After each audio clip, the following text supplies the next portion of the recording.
¿Cuántos estamos contentos de estar en la casa de nuestro Dios? Es una alegría y es un gusto siempre poder estar en la casa de nuestro Dios y siempre estar agradecidos con Dios por la vida y por la salud y por el privilegio que nos da de poder estar en su casa de oración. Yo siempre analizo esto cada vez que me levanto. Yo digo, gracias Señor por la oportunidad que me diste de abrir los ojos nuevamente. Porque quizás muchas personas no tuvieron ese privilegio de abrir los ojos. ¿Sí? Siempre estar agradecidos con Dios por eso. En esta mañana nuestro tema va a consistir en 3 citas bíblicas y vamos a compararlas. Y vamos a ver de qué se trata y qué es lo que está diciendo el escritor. Quiero invitarlos a que abramos nuestras Biblias en el libro de Daniel, en su capítulo 9, versículo 27. Quizá para muchos es muy conocido, quizá para otros no. Pero quiero compartir con ustedes esto. Daniel capítulo 9, versículo 27. Vamos a leer desde el verso 25 para que veamos acerca de qué está hablando. Nos dice de esta manera: conoce y entiende que desde que salga la orden de restaurar y reedificar Jerusalén hasta el Mesías príncipe, habrá 7 semanas, más 62 semanas, la plaza y la muralla se reedificarán en los tiempos angustiosos. Verso 26. Después de las 62 semanas, le quitarán la vida al Mesías y nada le quedará. El pueblo de un príncipe que ha de venir destruirá la ciudad y el santuario. Su fin vendrá como una inundación, hasta el fin de la guerra durarán las devastaciones. Y el verso 27 nos dice: en otra semana confirmará el pacto a muchos, y a la mitad de la semana hará cesar el sacrificio y la ofrenda, y sobre el ala del templo uno ejecutará la abominación asoladora, hasta que la ruina decretada caiga sobre el desolador. ¿Sobre qué está hablando Daniel allí? Algo bien importante, creo que para muchos, a los que les gusta estudiar las profecías, han de entender eso, ¿verdad? ¿Sobre qué habla Daniel capítulo 9? Vamos a resumir un poquito lo que habla Daniel capítulo 9. Daniel está en oración.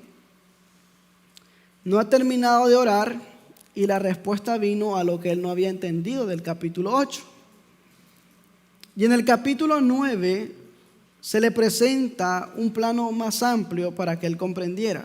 Pero no voy a tocar eso porque eso es un tema muy diferente, muy distinto a lo que yo quiero tocar hoy. En la parte que quiero enfocarme es en el versículo 27, en la parte que dice, en la última parte: y sobre el ala del templo uno ejecutará la abominación asoladora hasta que la ruina decretada caiga sobre el desolador. Vamos a leer otra cita bíblica, Daniel capítulo 11, versículo 31.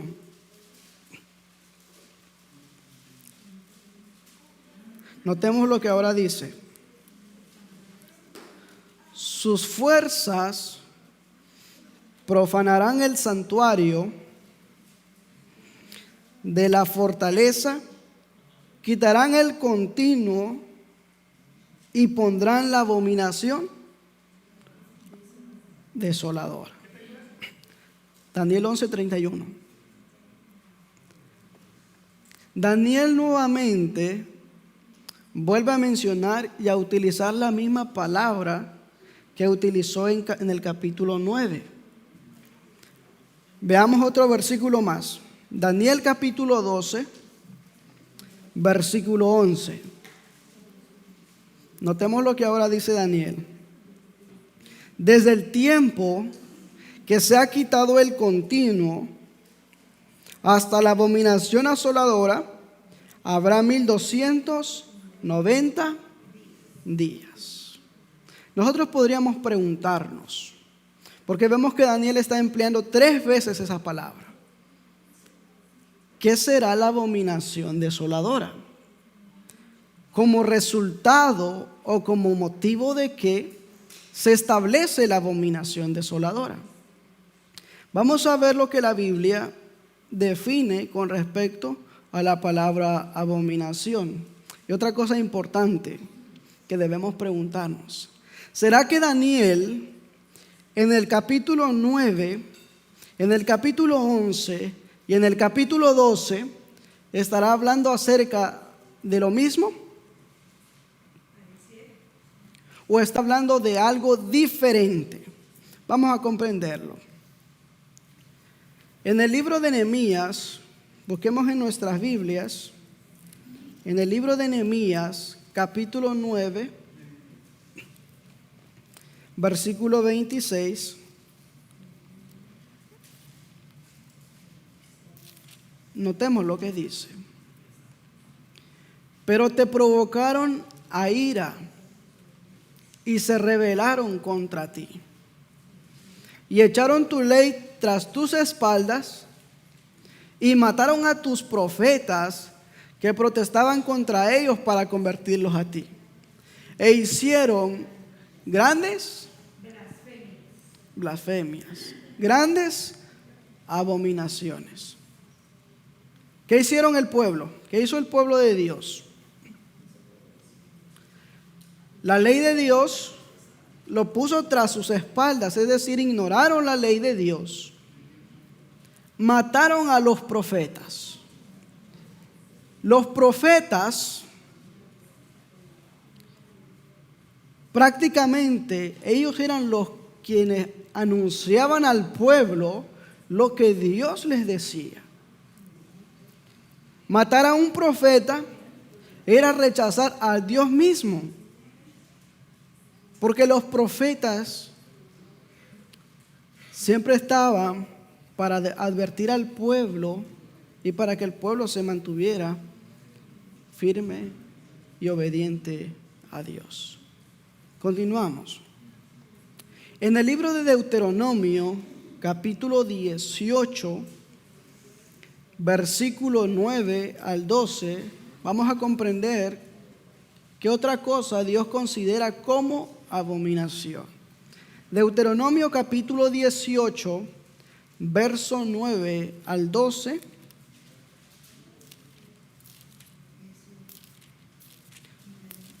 Vamos a comprender lo que dice. Nos dice de esta manera: cuando hayas entrado, ¿a dónde? En la tierra que Jehová tu Dios te da, no aprenderás a hacer según las abominaciones de aquellas naciones. O sea, en este sentido, que Moisés está enumerando cada uno, está generalizando las abominaciones que se practicaban en las naciones. Ahora Dios le advierte al pueblo y le dice que no practique las mismas abominaciones que practican las naciones. Sigue diciendo: no sea hallado en ti quien haga pasar a su hijo o a su hija por el fuego, ni quien practique adivinación, ni agorero, ni sortílego, ni hechicero, ni encantador, ni adivino, ni mago, ni quien consulte a los muertos. Porque es abominación para con Jehová cualquiera que hace estas cosas. Y por estas abominaciones Jehová tu Dios echa estas naciones delante de ti. Ahí vemos cómo Dios está presentando qué es una abominación delante de Él. En este caso vamos a ver 3 aspectos con respecto a la abominación. Uno de ellos, voy a tomar estos puntos, solamente las citas que leí es para que podamos constatar de lo que es abominación para Dios. Pero voy a tomar 3 puntos importantes de lo que también Dios no se agrada. Lo primero de ellos es la adoración a imágenes, es decir, a la idolatría. En Ezequiel capítulo 16, versículo 17, notemos lo que dice. Tomaste a sí mismo tus hermosas alhajas de oro y de plata que yo te había dado, y te hiciste imágenes de hombre y fornicaste con ella. ¿Qué hicieron? Con las joyas que tenían, ¿qué fue lo que realizaron? Imágenes. Y luego hicieron dioses. Y luego fornicaron con ellas. Al adorar imágenes, el antiguo Israel fue infiel a Dios. Y como la inmoralidad de Israel le pareció liviana a ella, contaminó el país y adulteró con la piedra y con el leño. Eso es otro aspecto. La idolatría es detestable para Dios, porque la abominación tiene que ser algo detestable. Segundo punto. Cuando la iglesia, cuando aquel que dice ser profeso pueblo de Dios se une con el mundo, eso es algo que a Dios no le agrada tampoco. En el libro de Santiago, capítulo 4, verso 4, vamos a leer Santiago capítulo 4, verso 4, y nos dice de esta manera: adúlteros, ¿no sabéis que la amistad del mundo es enemistad con Dios? El que quiere ser amigo del mundo se constituye, ¿qué cosa? Enemigo de Dios. Y tercer punto, mediante la unión de la iglesia y el Estado, es abominación para Dios. En el libro de Apocalipsis, capítulo 17, versículo 1 y 2, nos dice lo siguiente: entonces vino uno de los 7 ángeles que tenían las 7 copas y me dijo: ven, y te mostraré el castigo de la gran ramera, que está sentada sobre muchas aguas. Con ella han fornicado, ¿quiénes? Los reyes de la tierra, y sus habitantes se han embriagado con el vino de su fornicación.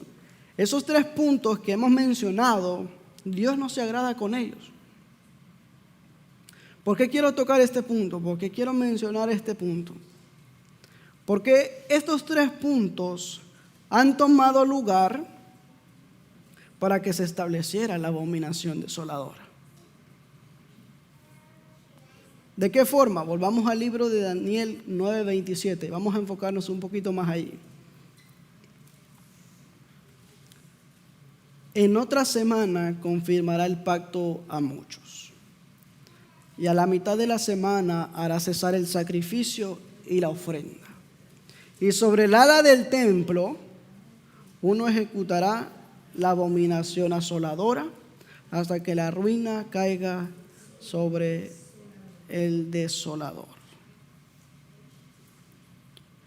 Jesús, ahora ya pusimos una base bíblica con respecto a lo que Daniel está diciendo.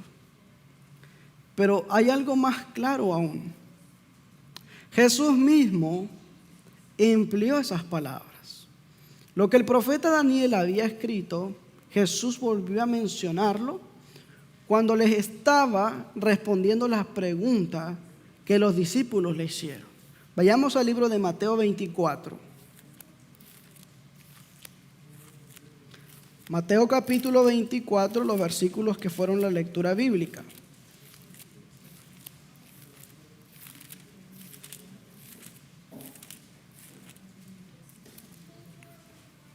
Vamos a leer el verso 1 primeramente para que veamos qué Jesús estaba tratando de decir. 24:1. Cuando Jesús salía del templo, señalaron los edificios del templo. Y él respondió: ¿veis todo esto? Os aseguro que no quedará piedra sobre piedra que no sea derribada. Los discípulos le habían hecho una pregunta. Y la pregunta era: ¿qué señal habrá de tu venida y de qué cosa? Y del fin del mundo. Jesús comienza a presentarle varias cosas, varios eventos que iban a surgir hasta que Cristo venga. Pero ahora Jesús emplea esto. Noten lo siguiente, versos 15 y 16, lo que leímos. Cuando veáis en el lugar santo la abominación desoladora predicha por el profeta Daniel, el que lee, entienda. ¿Qué es lo que el pueblo tenía que entender? ¿Nos hemos puesto a pensar en eso? ¿Qué es lo que el pueblo tenía que entender? Primero, el pueblo tenía que comprender qué era la abominación desoladora que Cristo estaba advirtiéndoles. Pero no se queda nada más allí. La misma escritura se interpreta a sí misma. No es necesario ir a buscar a otro lugar, que la misma escritura habla sobre sí misma. Miren lo que dice el libro de Lucas, capítulo 21, verso 20.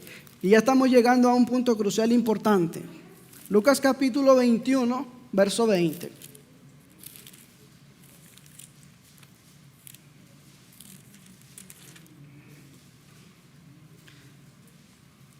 Y ahora noten lo que dice Lucas. Otra palabra que Lucas le agrega y mucho más importante.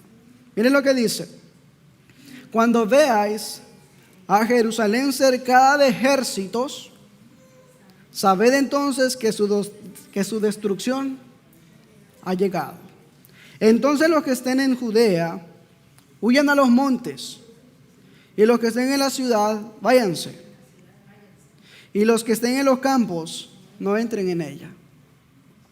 ¿A qué evento les lleva lo que Lucas está escribiendo? Vamos a relacionar esto. ¿Cuántos hemos comprendido la profecía de los 2300 días de tardes y mañanas? ¿Cuánto lo hemos comprendido? ¿Cuántos hemos estudiado acerca de las 70 semanas? ¿Somos adventistas? ¿Somos adventistas?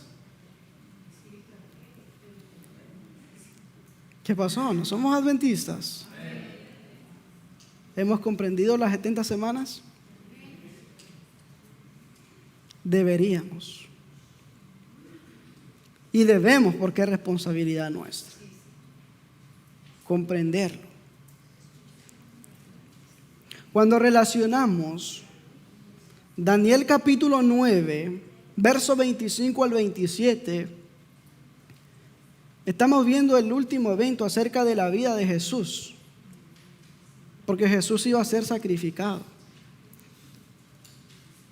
Y después de la muerte de Jesús muestra un evento en el cual se establecería la abominación.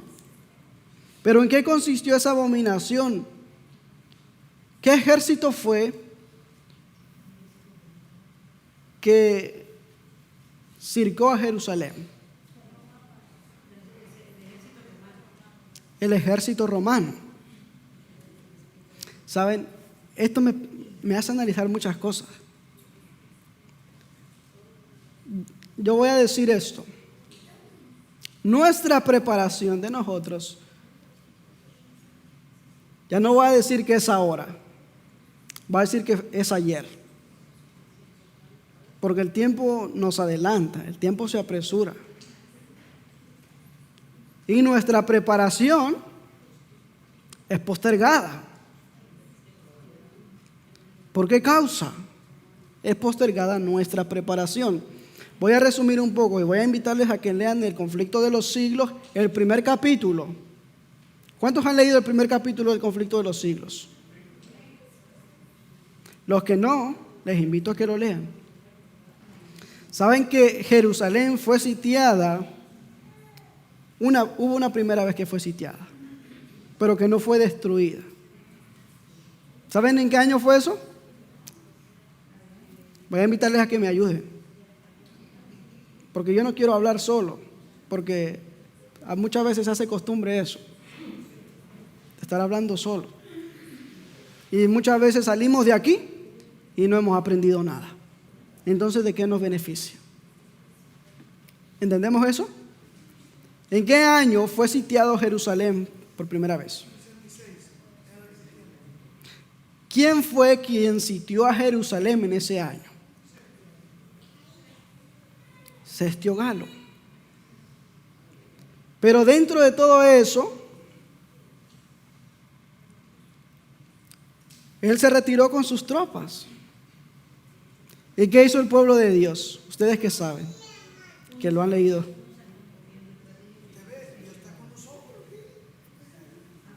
El orgullo de ellos nuevamente, que Dios está con ellos, y se fueron detrás de los romanos a hacerles guerra.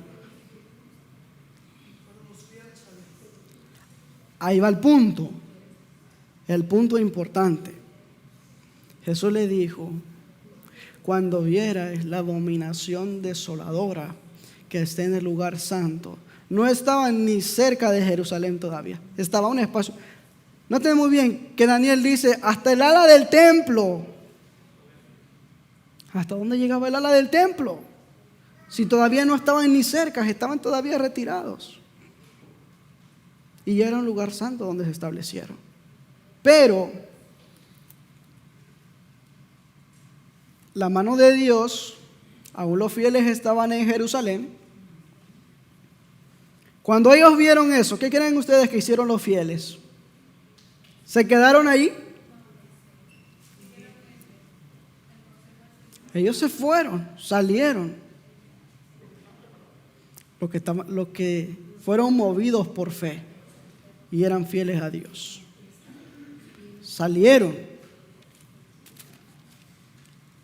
Tuvieron esa oportunidad de salir.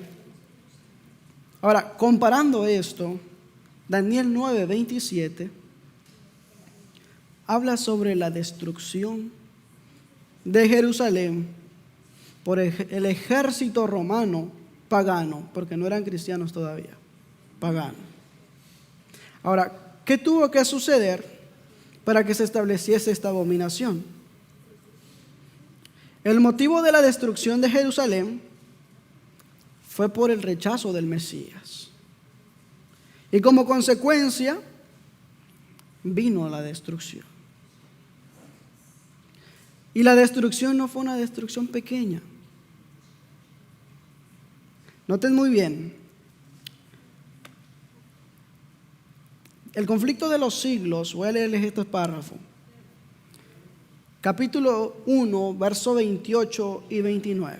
Dice lo siguiente: Jesús declaró a los discípulos los castigos que iban a caer sobre el apóstata Israel, y especialmente los que debería sufrir por haber rechazado y crucificado al Mesías. Iban a producirse señales inequívocas, precursoras del espantoso desenlace. La hora aciaga llegaría presta y repentinamente. Y el Salvador advirtió a sus discípulos: por tanto, cuando viereis la abominación asoladora que fue dicha por el profeta Daniel, que estará en el lugar santo, el que lee, entienda.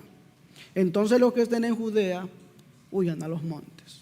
Como resultado de que se estableció la abominación entonces. Porque ellos habían rechazado al Mesías. Habían rechazado a Jesús. Ahora, ¿cómo se realizó este suceso? Yo voy a resumirlo nada más. Y una pregunta sencilla para que entendamos.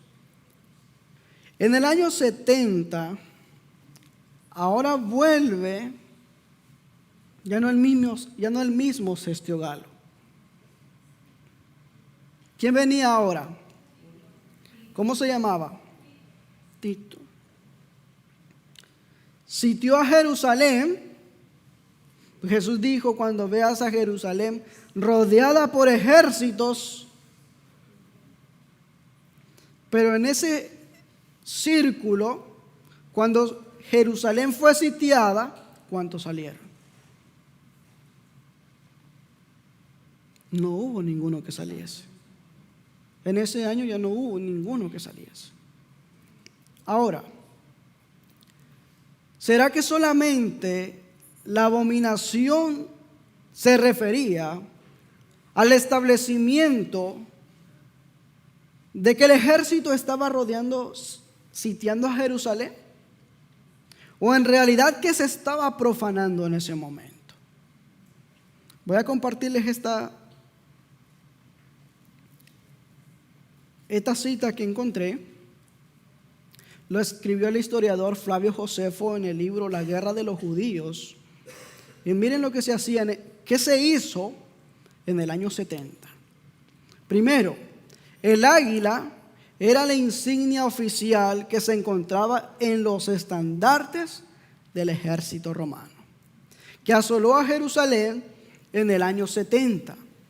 Antes del año 104, diversos animales aparecían en los estandartes romanos, entre los cuales aparecía el toro, la serpiente, el león y el buitre. Pero en ese año, el cónsul Mario dio órdenes que el águila fuera el único emblema en los estandartes de las legiones romanas. ¿Se acuerdan que la hermana Guay habla sobre eso? ¿De las águilas? Ok. En el año 63, el general Romano Pompeyo, en una campaña militar en Asia Menor, adoptó al dios Sol Mitra como el dios de los ejércitos romanos y deificó los estandartes que contenían el águila. Este dios que veneraba al emperador Constantino el Grande se llama Deus Sol Invictus, que quiere decir el sol invencible. Con el transcurso del tiempo, el estandarte con el águila se convirtió en un símbolo de invencibilidad de Roma. Según los romanos, así como el sol derrotaba diariamente a las tinieblas, las legiones romanas derrotaban sus enemigos.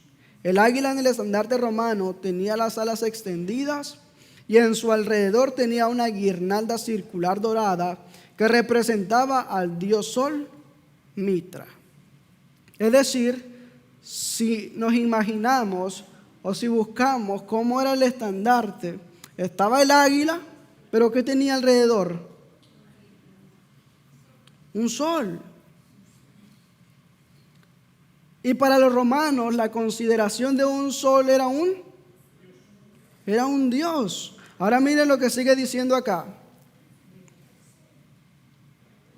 La cabeza del águila estaba virada hacia la derecha y tenía en sus garras 2 flechas, símbolo de guerra. Josefo sigue diciendo, cuando las legiones romanas circundaron a Jerusalén, clavaron sus estandartes en el suelo y les ofrecieron sacrificios y le rindieron adoración. Es decir, cuando el ejército romano llegó, no solamente llegaron y dijeron, bueno, vamos a mirar a Jerusalén, vamos a ver la ciudad. llegaron y establecieron su estandarte. ¿Qué significaba eso? ¿Qué creen ustedes que significaría eso? La abominación desoladora. Porque ¿qué cosas estaban contaminando? Noten que la Escritura dice: cuando veáis en el lugar santo la abominación desoladora, el que le entienda. Daniel estaba diciendo que sobre el ala del templo, ¿hasta dónde llegaba la distancia del templo? El templo estaba establecido en Jerusalén, pero ¿hasta qué distancia se consideraba un lugar santo? Una distancia grande. Pero lo que tomó lugar allí no fue solamente el establecimiento del estandarte, sino lo que ellos hicieron allí. Hicieron sacrificio y adoraron el emblema que llevaba el estandarte. ¿Y cuál era el emblema que llevaba el estandarte? El águila y el sol. Es decir, en pocas palabras, ellos estaban diciendo: quien había ya vencido sin realizar nada era su Dios. Porque ellos ya se consideraban invencibles. Y que su Dios era invencible. Y así fue como se estableció. Y sigue diciendo la última parte. Miren lo que dice.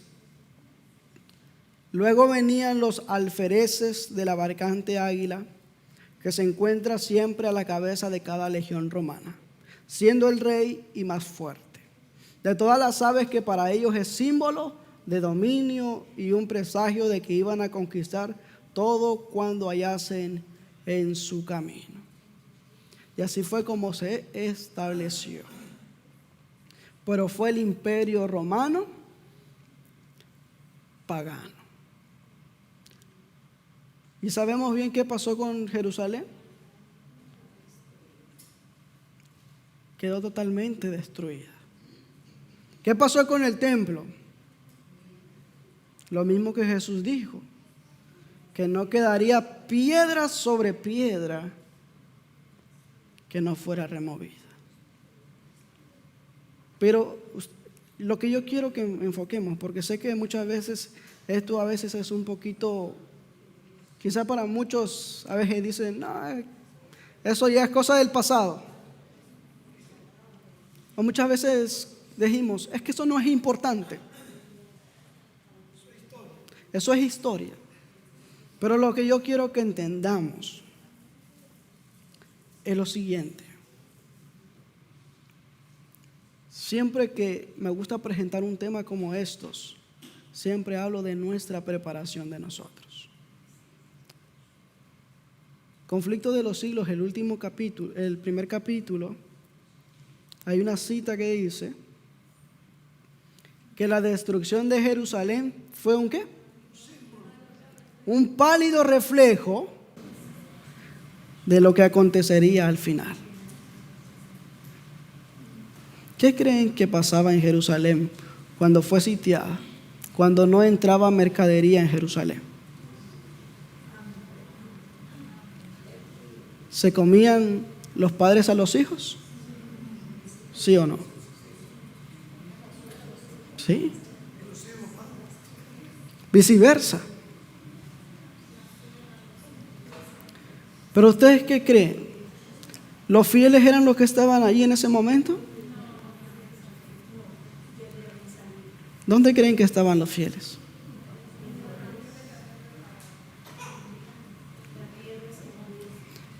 Los fieles estaban fuera de las ciudades. Estaban fuera de Jerusalén. Ahora, ¿qué vamos a hacer nosotros? Es cierto que Dios va a proveer, pero ¿ustedes creen que la llegada de Cestio Galo no fue una advertencia para los fieles? ¿cuál será nuestra advertencia para nosotros? ¿O cuál ha sido nuestra advertencia para nosotros? ¿Entendemos eso? No voy a meterme en otros asuntos ahora porque son cosas que debemos escudriñarlas espiritualmente. Cuando somos personas espirituales, no ponemos en criterio lo que Dios ha dicho. Actuamos y obedecemos como lo hizo Jesús. Jesús no se planeó ningún plan en su vida propia, ni rehusó decir lo que el Padre le decía. Jesús obedeció y siguió los pasos que el Padre le había mandado hacer. Si somos espirituales, vamos a considerar lo que Dios nos ha mandado. ¿Ok? Seguimos avanzando. Voy a enfocarme ahora en el siguiente versículo. Daniel capítulo 12, verso 11. Noten lo que ahora dice. Daniel capítulo 12, verso 11. Aunque Daniel 11:31, Daniel 12:11 hablan sobre lo mismo. No podemos separarlos los dos, porque sé que en este tiempo hablar sobre Daniel es una cosa de que es un misterio, porque hay tantas ideas con respecto al libro de Daniel, pero la misma Biblia, la misma escritura se interpreta por sí misma. No tenemos que buscar más. Notemos lo que dice Daniel 12, verso 11. ¿Qué sucedió en ese momento? Nos dice: desde el tiempo que se ha quitado el continuo hasta la abominación desoladora, habrá 1290 días. Déjeme decirle que mi objetivo y mi propósito al presentar este tema es definir lo que significaba la palabra abominación, ¿sí? Y cómo se vino desarrollando, como resultado de qué se establecía. Porque si analizamos detenidamente cada uno de los pasajes de las citas que he mencionado, para cada cita hay un tema y muy grande. Yo voy a resumir algunas cosas y quiero invitarlos a que ustedes lo analicen ustedes mismos. Yo voy a resumir algunas cosas, ¿ok?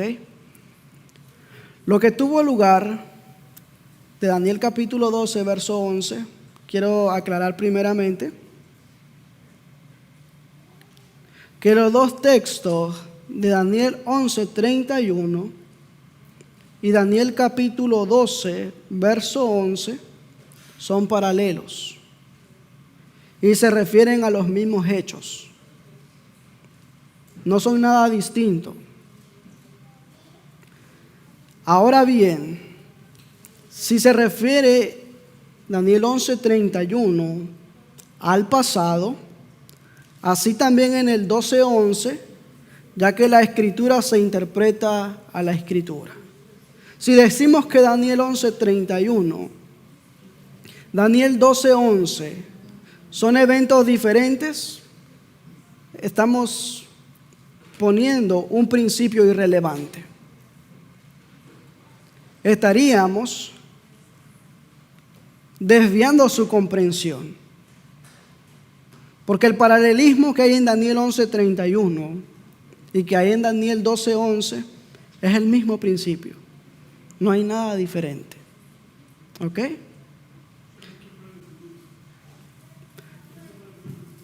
Correcto. No podemos establecerlo hacia el futuro. Por eso no quiero meterme en esos asuntos. No quiero tocar esos puntos porque sé que al meterme en esos puntos tengo que desarrollarlo, tengo que desglosarlo desde el principio y el tiempo no nos favorece ahora. Pero quiero invitarlos a que lo analicemos, aquellos que les gusta estudiar la Escritura. Así que les estoy animando a que lo estudiemos, ¿ok? Dicho esto, vamos a ver cómo se estableció, porque tiene que haber un principio para que todo surja, como también tiene que haber un final. Nosotros decimos, y también los que anteriormente escribieron acerca de eso, decimos que en el siglo VI el continuo fue quitado y se estableció la abominación de la desolación, donde empezamos los 1290 años con el año 508. ¿Por qué? Y nos preguntamos por qué. Porque como les digo, tiene que haber un principio, tiene que haber un evento que surja en ese preciso instante para poder determinar que ha comenzado en ese momento. Porque muchos también tienen esta idea de que los 1290 comienza en el 538. Y si ponemos que comienza en el 538, ¿a qué año llegamos? A 1800 y algo. Y cuando llegamos a esa fecha no vemos en ningún evento. Entonces, no tiene nada que ver ahí, ¿ok? Ahora nos preguntamos, principalmente, ¿por qué es que decimos que en el 508? ¿Qué surgió? Principalmente debido a la deducción de los 1290 y de 1798, lo que se entiende es que el final de los 1260 y los 1290 años, por lo que nos lleva al 508. Y vamos a ver qué pasó.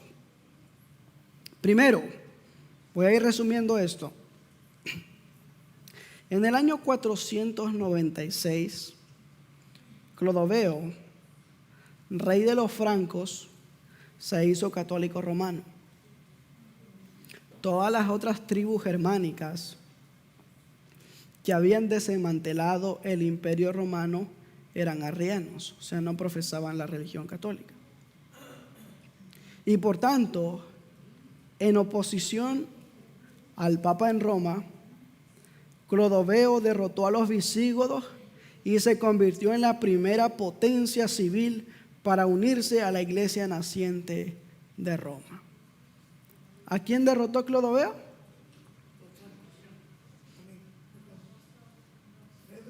Quiero que estemos atentos. ¿A quiénes? Sigue diciendo, Francia, por lo tanto, se llama la hija mayor de la Iglesia Católica Romana. Y lo voy a decir con mucho respeto para todos los que nos están escuchando, porque muchas veces la gente tiene opiniones diferentes, pero no es lo que nosotros decimos, es lo que está escrito. Y no me culpen a mí, porque está escrito allí. Después de su gran victoria sobre los godos, junto con sus aliados de Borgoña, Clodoveo llegó a Tours y probablemente a mediados del 508 para celebrar una celebración de la victoria. Allí se encontró con los enviados bizantinos que le presentan el decreto nombrándolo un cónsul honorario de Roma. ¿Entendemos eso, la relación que está viendo ahí?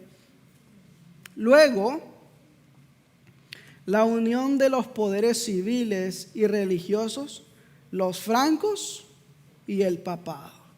¿Y qué era abominación para Dios? Ya lo mencionamos anteriormente. A ver, les voy a refrescar la memoria. ¿Qué era abominación para Dios en los primeros puntos que mencionamos?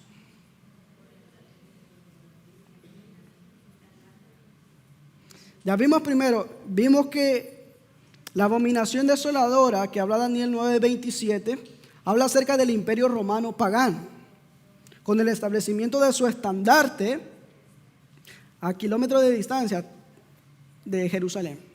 Pero ahora estamos viendo que Daniel 11:31, Daniel 12:11 está hablando acerca del imperio de Roma papal. Pero lo que yo quiero que recordemos es lo siguiente. No sé si me están entendiendo. Lo que yo quiero que recordemos es lo siguiente. los principios. Por eso quise establecer primero los principios. ¿Qué es una abominación para Dios? Quise establecer ese principio para que tengamos en cuenta qué tomó lugar y cómo se estableció. Eso es lo que yo quiero que entendamos. El primer punto que tocamos, ¿qué fue? A ver, recordemos. La idolatría. Segundo, ¿cuál fue? De acuerdo a Santiago 4:4. La unión con el mundo. Y el tercero, Apocalipsis capítulo 17, versos 1 y 2. La unión de la iglesia con el Estado. Y en ese preciso momento, eso estaba tomando lugar. La unión de los poderes civiles y religiosos. Y podemos relacionarlo con lo que escribió Daniel en otros capítulos anteriores. Pero les digo, esto es un tema bien profundo y un tema bastante amplio que no, en un solo tema no se puede explicar, podríamos decir que solamente la introducción de las cosas. Allí quedó establecido, pero tuvo que llevar una preparación mucho más grande, porque tuvo que llegar todavía, hasta lo podemos relacionar esto. ¿Cuánto tiempo tuvo que prepararse Jesús para iniciar su ministerio? Aproximadamente 30 años, de acuerdo a la ley del sacerdocio, de lo que habla el libro de Levítico.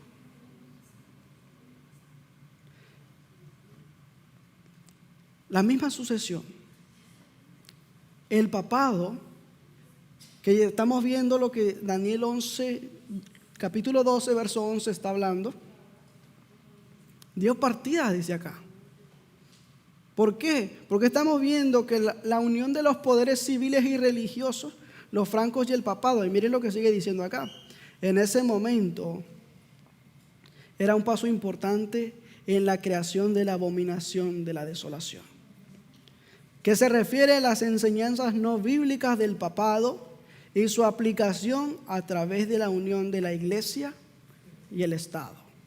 Es una de las ironías de la historia que Francia, el poder que ayudó al papado a principios de los 1290 años, era el mismo poder que provocó su desaparición al final de ese periodo de tiempo, cuando Napoleón en 1798 tuvo al Papa Pío VI hecho prisionero. O sea, el primero que lo ayudó fue al final en quien le quitó ese poder que había. ¿Ok? Siguiendo. Voy a confirmar porque es que en el 508, todo esto son fuentes de información de historiadores. En el 508, Clodoveo, rey católico de los francos, triunfó sobre sus rivales arrianos. Se decidió que los francos y no a los godos eran los que iban a dirigir los destinos futuros de Galia y Alemania. Y que la fe católica y no el arrianismo iba a ser la religión de estos grandes reinos. Comienzo de la Edad Media, página 38 y 39. ¿Entendemos eso? O sea, lo primero que se estableció, y desde ahí tomó lugar Daniel capítulo 12, verso 11. Hay muchas otras cosas que debemos mencionar, pero voy a enfocarme en otra cosa más. Voy a leer esta otra cita. Con la derrota de los visigodos arrianos como herejes cristianos, la iglesia llegó a usar el poder militar del Estado para imponer su dogma. A este respecto, los 3 cuernos, que el cuerno pequeño papal de la cabeza de la bestia, que representa la Roma imperial, de Daniel 7:8, pueden verse como los siguientes 3 poderes. Los vándalos, que fueron destruidos ¿en qué año? A ver si se acuerdan. A veces en el momento nos olvidamos, ¿verdad? Los vándalos, que fueron destruidos en el año 534, los visigodos en el 508 y los ostrogodos, ¿en qué año? Acuérdense. Y los ostrogodos en el 538. ¿Ok? Estos fueron victorias para los francos y los emperadores romanos, pero también eran victorias teológicas. Para el obispo de Roma, el primero de estos cuernos fue arrancado, ya lo vimos. Es interesante ver que a este respecto, que el mismo poder que comenzó el proceso, también le quitaría lo que habíamos leído, cuando Francia tomó preso al Papa Pío VI. Y ya nada más voy a resumir, porque ya el tiempo se va muy rápido. Voy a resumir nuevamente, ya aclarado esto. Espero que todos comprendamos esto. Yo sé que para muchos a veces es un poco aburrido, porque a veces no lo comprendemos. Pero es importante que comprendamos esto. ¿Saben por qué? Porque ¿qué creen que pasó en esos 1290 días? ¿Qué creen que pasó con la fe cristiana? Con los principios que Dios había dejado. Si la mano de Dios no hubiese conservado fieles, no hubiese conservado pueblo, ¿qué creen que hubiese pasado con la fe? Se desaparece. Y con esto voy a concluir. Daniel capítulo 11, verso 31. Y se levantarán de su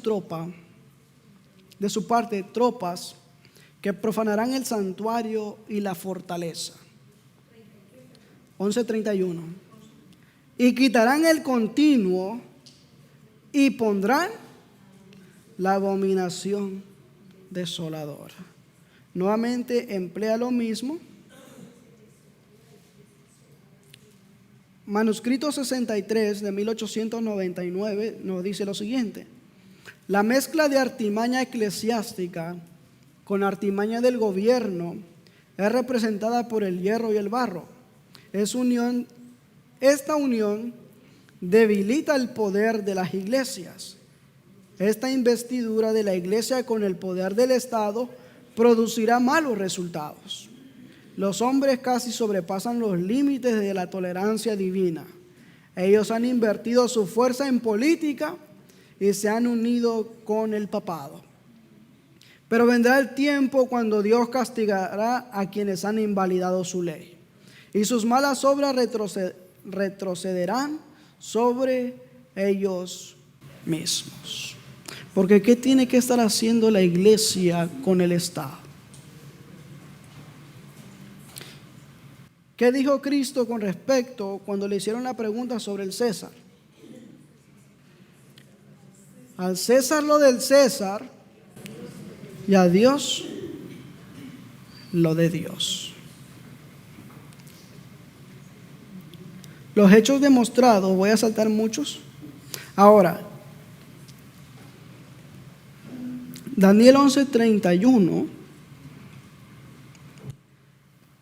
fundamentalmente su principio, porque marca los 1260 días, el cual habla el libro de Apocalipsis, dio inicio cuando Justiniano sometió a los ostrogodos en Roma el 1 de marzo del 538. Italia llegó inmediatamente bajo su jurisdicción civil y eclesiástica, incluida su ley del domingo. El 1 de mayo del 538, Justiniano prohibía la práctica ilegal de los ritos religiosos, lo que significa, por supuesto, que uno la verdadera fe católica. Noten muy bien eso, parece que fuera claro. Debía ser reconocido. La libertad de elección y la libertad religiosa fueron totalmente negados, y de las leyes. La libertad religiosa no se experimentó por otro 1260 años. Todo lo que quedaba del mundo entonces conocido de la cristiandad, que no estaba bajo Justiniano, la jurisdicción civil y eclesiástica, fue el vasto territorio de la Galia. Sin embargo, el 7 de mayo del 538, Galia llegó bajo una ley dominical eclesiástica. ¿Entendemos eso? Hay muchas cosas que estoy resumiendo. Solamente estoy tocando los puntos céntricos, fondo, inicio, ¿por qué razón? Y voy a invitarles a ustedes ahora que se den el tiempo de que vean qué pasó específicamente en esos años. Lean todo el conflicto de los siglos, ahí muestra toda la historia de aquellos fieles que murieron por la verdad, por los principios que Dios había dado a su iglesia. Quiera Dios, hermanos. Ahora ya vimos cómo dio inicio a esto, cómo la iglesia se aleja de Dios y como resultado se establece la abominación desoladora. Porque Satanás no se queda quieto. Si la iglesia duerme, ¿ustedes creen que Satanás duerme? Para nada. ¿Qué quiero decir con esto? De que para el pueblo de Dios vienen tiempos difíciles. Lo primero que vimos, la destrucción de Jerusalén, fue un pálido reflejo de lo que se verá al final. ¿Estamos listos? Pregunta para que ustedes se lleven en sus mentes. ¿Dios ya me mandó la señal? ¿He visto la señal? ¿Qué hago con esa señal que Dios me ha dado? Nuevamente, vuelvo a retomar esto. Para el pueblo fiel de Dios que estaba en Jerusalén, el sitio de Gestio Galo fue la advertencia para ellos. ¿Salieron? ¿Se salvaron, sí o no? Se salvaron. ¿Cuál es la señal mía y suya? ¿Ha obedecido esa señal? ¿Qué ha hecho con la señal? Que Dios nos ayude. Son tiempos difíciles. Muchas veces decimos, no, es que no va a pasar nada. Es que vamos a ser fieles. Muchas veces somos como el Israel. Ponemos nuestro orgullo por delante y decimos, no va a pasar nada. O decimos, Dios nos va a proteger, vamos a ser fieles. Pero cuando nos enfocamos en la historia y cuando vemos los eventos, cómo van a acontecer, saben que la sierva de Dios, cuando vio esos eventos, ella rogó, suplicó al ángel que no le mostrase más esos eventos, porque eran eventos catastróficos, terribles. Y nosotros muchas veces con palabras livianas decimos, voy a ser fiel. Muchas veces somos como Pedro, decimos, Señor, yo voy a ser fiel y no te voy a negar. Pero esperemos que venga el tiempo de prueba, cuando cada uno va a ser probado individualmente y cuando cada uno va a tener que dar razón de su fe. Quiera Dios que en ese momento ese orgullo que salió por delante haya desaparecido y que seamos fieles por la palabra de Dios. Que el Señor nos ayude, que el Señor nos bendiga. Vamos a concluir en una oración. Solo resumí Daniel 9:27 porque los otros capítulos son amplios, pero quiero invitarlos a que ustedes lo analicen. Vamos a ir de rodillas para tener una palabra de oración.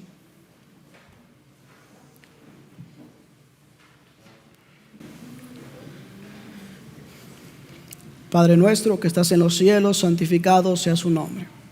Te damos gracias en esta mañana porque hasta aquí nos has ayudado. Padre, todas estas calamidades han venido como resultado del alejamiento de tu pueblo, de que tu pueblo siempre deseche tu palabra, de que tu pueblo nunca se acuerde de esos principios que tú has dado a tu iglesia.